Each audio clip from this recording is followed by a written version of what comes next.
I'm Tim Constantine from the Washington Times. I'm joined as I am every week by my good friend David Bozell for America. Hi, Dave. How are you? Good, sir. How are you? I'm pretty good. You know, when I was a kid, I used to love to get autographs from my favorite baseball players. Hank Aaron was my absolute favorite. And my brother was older than me, and my brother had gotten his genuine autograph before Hank became the biggest thing in the universe.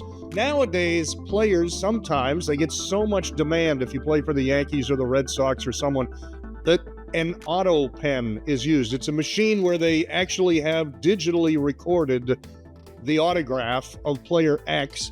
They put a pen in the machine, and so there is an actual Sharpie being used, but it's not the player. He will send out pictures with his autograph, but it's not really the player signing it.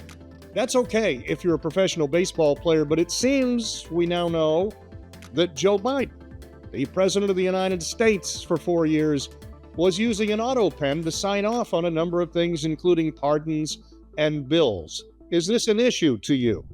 Not in the macro. I'm going to disappoint some of my right-wing friends when I say that. I don't mind if presidents use Autopens for certain things, so long as the president knows that the Autopen is being used for those certain things. And that is the question that President Trump is trying to drum up and trying to get an answer to, and perhaps get the media, get the courts to look into this. I laughed out loud when Caitlin Collins was trying to, at the White House press briefing, and asking, does the president really think that Joe Biden used an Autopen, and what difference does that make, et cetera, et cetera. And that's not the point. The point is for Caitlin Collins to go find out whether or not President Biden knew that his signature was being used in such ways. And there's a real easy way to do that. You just call him up in Delaware and figure it out and get an answer on the record as to whether or not he knew. If he knew, I don't think it's a huge deal. If he didn't, that becomes the big question. And that's where the courts would need this, probably the Supreme Court would need to jump in and decide whether or not these pardons and some of these last-minute executive orders are even legit. I think there's two issues at play here. One is the issue of Joe Biden's competency. And did his staff know, were they fully aware that he was incompetent, that he was unable to even affix his own signature to a document with any mental acuity, and they had to use a machine? Because if that's the case, the American public were duped for some period of time, 4 years or less. And so that's a major issue. But the second part of this is, I'm going to disagree with you. I think it does matter. It doesn't matter if you're sending a letter out. You know, it's, for example, when troops die, the president sends a personal letter to each individual family. And so George Bush was famous for not only signing the letter, but writing in the column. He would write some personal notes. Gosh, I'm really sorry about this and that. He would look up things about the individual members. Barack Obama used an Autopen. Now, it's a ceremonial item. The letter is a ceremonial item. But the fact that Barack Obama used an Autopen, I remember being shocked at the time, thinking, wow, these are people that literally gave their life, and you don't even have the time to sign your name. So that was shocking, but it's not illegal. It's a ceremonial piece of paper.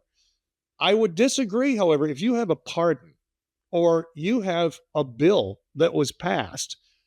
The Constitution requires the signature of the President of the United States, his actual signature, not a facsimile, not a machine doing it for him. The president has to sign off on that item. So I think you can make a legal argument, a very strong legal argument, that anything that was not signed by the president, if there was a bill that went into effect, but he didn't really sign it, a machine did, that bill is null and void.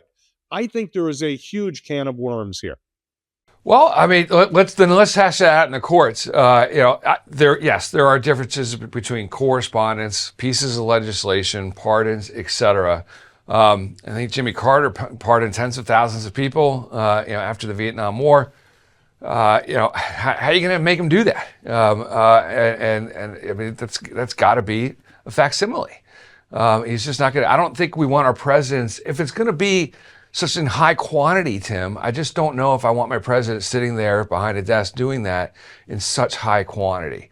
But if you're doing it without, I mean, one of the big questions is if the staff knew that the president didn't know or wasn't aware or even didn't agree, what's the penalty for the staff?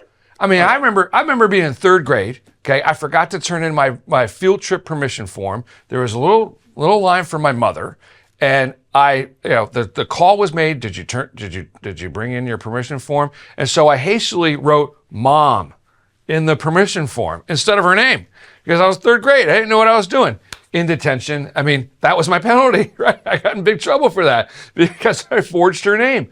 But I really wonder, I mean, the senior White House staff, if they were pardoning Anthony Fauci and the J6 committee without the president's knowledge or permission, boy, oh boy, yes, absolutely. But again, I challenge the press to figure this out. I don't think that the current Trump administration, unless they've got records proving that Biden didn't know, I don't know if I want the current Trump administration spending a lot of time investigating on their own.